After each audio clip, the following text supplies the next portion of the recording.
Health plus programme में आप सबका स्वागत है। आज हम आपको लेकर चल रहे हैं नागपाल नर्सिंग होम, जो कि जैन नगर मेन रोड अबोर में स्थित है। ये एक मल्टी स्पेशलिटी हॉस्पिटल है। यहाँ पर हर तरीके की मॉडर्न फैसिलिटी मौजूद है। हमारी टीम ने डॉक्टर लतिका नागपाल जी के साथ बातचीत की, जो कि गायनेकोलॉजिस्ट हैं, जो कि पिछले 9 साल से अबोर में अपनी सेवाएं दे रही हैं। और अब डॉक्टर लतिका नागपाल जी के द्वारा IVF की फैसिलिटी भी मौजूद करवाई जा रही है। हमारी टीम ने डॉक्टर लतिका नागपाल जी के साथ बातचीत की, जिन्होंने हमें IVF के बारे में विस्तार से जानकारी दी।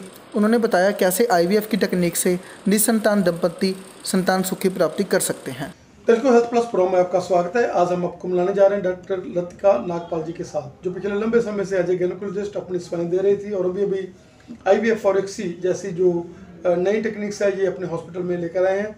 डॉक्टर साहब का स्वागत है। Thank you ji. डॉक्टर साहब, पहले तो हम बात करें इनफर्टिलिटी की। किसी समय पर इनफर्टिलिटी जो है वो बहुत ही रेयर होती थी और जब होती भी थी तो भी लोग छुपाते थे। और आजकल जो इनफर्टिलिटी का एपिडेमिक है बहुत ज़्यादा बड़ा हुआ है और लोग हर 10 में से 1-2 जो कपल्स हैं वो ऐसे दिखाई देने लगे हैं। जी बिल्कुल। अभी भी जैसे हम OPD में बैठते हैं तो सबसे ज़्यादा अगर हम 50% OPD जो कहेंगे वो इनफर्टाइल कपल्स की है, जिनको कंसीविंग नहीं हो पा रही है। कुछ लोग जो हैं वो थोड़ी सी मेडिसिन से थोड़ा सा ओव्यूलेशन इंडक्शन कुछ डालते हैं, उससे कंसीव कर जाते हैं।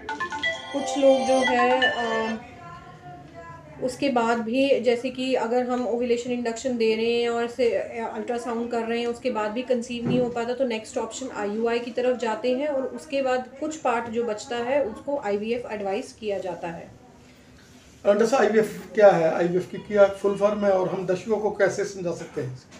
जो है उसकी फुल फॉर्म है इन विट्रो फर्टिलाइजेशन, मतलब कि बॉडी से बाहर अंडा और शुक्राणु को मिला के बच्चे को बनाना और उसके बाद जो है उसे बच्चेदानी के अंदर डालना। इसी को इन विट्रो फर्टिलाइजेशन कहेंगे, IVF कहेंगे। डॉक्टर साहब, इनफर्टिलिटी में एंडोमेट्रियोसिस जो है वो भी आजकल बहुत जो है कॉमन हो रहा है और उसके कारण भी लोग फर्टिलिटी में प्रॉब्लम आ रही है, उसके बारे में क्या कहना चाहेंगे? एंडोमेट्रियोसिस भी हाँ एक सीरियस समस्या है जो कि इनफर्टिलिटी की तरफ जाती है, और वैसे भी जो है साइकोलॉजिकल सिम्टम्स भी काफ़ी रहते हैं, पेन की प्रॉब्लम भी रहती है।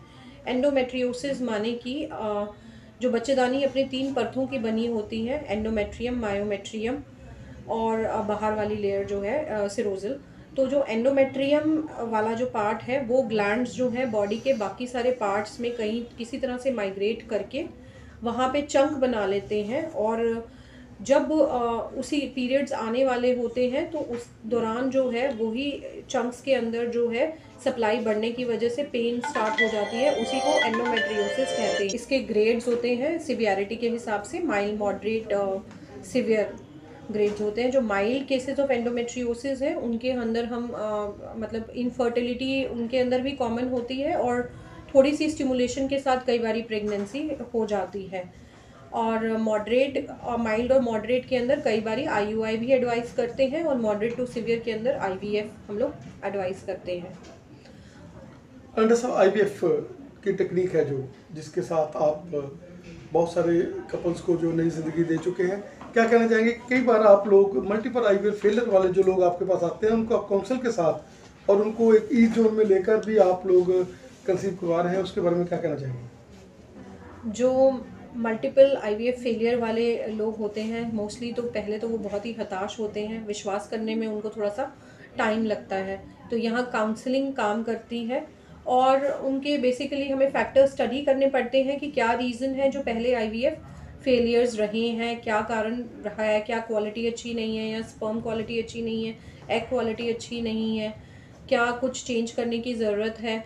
तो हाँ, विद काउंसलिंग जो है थोड़ा सा कन्विक्शन आता है और वो रेडी होते हैं। डिफ़िकल्ट जॉब है ये उनको काउंसल करना, हाँ, बट हाँ लोग मान जाते हैं समझाने पे। जैसे you have team of embryologist और हर चीज़ आपके पास एक बढ़िया लैब है, क्या कहना चाहेंगे इसके बारे में? जी we have a complete team. कई बारी जो है ऑन एंड ऑफ हम कंसल्टेशन भी ले लेते हैं, और वैसे हमारे पास एम्ब्रियोलॉजिस्ट अवेलेबल है। So we have a proper team with latest infrastructure in our lab.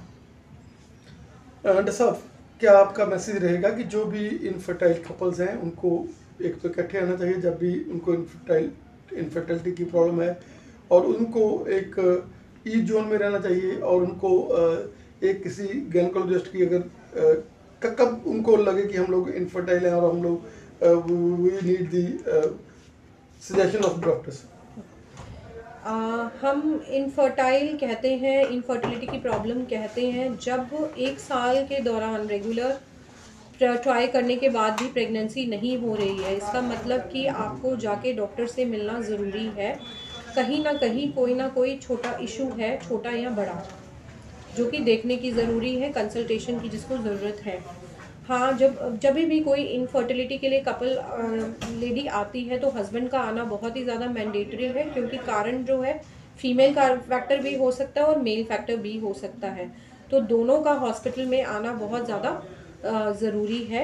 और जो अपने डाउट्स हैं या मन में जो भी भय है वो क्लियरली डॉक्टर के पास रखने ज़रूरी है, तभी हम विश्वास करके ट्रीटमेंट करवा पाएंगे और हम कर पाएंगे। तो दोनों के लिए ही थोड़ा मतलब कि अपना क्लियर कट अपनी सारी जो मन की फीलिंग्स है बताना ज़रूरी है। जैसा अगर हम बात करें यहाँ का जो एटमॉस्फेयर है, यहाँ पर आप सेवाएं दे रही हैं एज ए गायनेकोलॉजिस्ट और यहाँ पर पेनलेस डिलीवरी का भी आपके पास अरेंजमेंट है पूरा। और सबसे बड़ी बात है कि जो लोग कंसीव कर जाते हैं उनको आप 9 मंथ्स अंडर योर ऑब्जर्वेशन, जैसे आप बार बार उनको एक्सरेज कराते हैं, इवन फीटल मेडिसिन वाले डॉक्टर भी आपके साथ अटैच है। क्या कहना चाहेंगे कि उनको कंसीव करना ही नहीं है बल्कि उनको एक मुकाम तक पहुँचाना भी कई बार आप समझ लेते हो कि हमें पहुँचाना है, और यहाँ भी वहाँ बैठे हैं, कई बार दूर से आते हैं, फिर आप उनके गायनेकोलॉजिस्ट के साथ अटैच रहते हैं, उनके साथ बात करते रहते हैं, उनके अल्ट्रासाउंड वाले के साथ अटैच रहते हैं? जी बिल्कुल। कंसीविंग के बाद एक तो लोगों का विश्वास बन जाता है और उनका मन रहता है कि हाँ, हम लोग अपना पूरा 9 मंथ्स जो है एक ही जगह ट्रीटमेंट जो है कंटिन्यू करें। तो मैं बीइंग अ गायनेकोलॉजिस्ट फर्स्ट तो डेफिनेटली चाहूँगी जिनका भी IVF हम कर रहे हैं कि हमारे साथ ही बने रहें और यहीं पे डिलीवरी करके जाएं। पूरी बेस्ट से बेस्ट केयर हम उनको देते हैं, क्योंकि पहले ही पेशेंट से इतनी जान पहचान हो चुकी होती है और वैसे भी अपना पेशेंट है तो ज़्यादा अटैचमेंट सी रहती है। बट ये ज़रूर है कि IVF के बाद जो भी ट्रीटमेंट है नॉर्मल प्रेगनेंसी के जैसे ही चलता है। अगर कोई दूर दराज का पेशेंट है तो वहाँ भी गायनेकोलॉजिकल कंसल्टेशन ले सकता है। धन्यवाद हमें समझने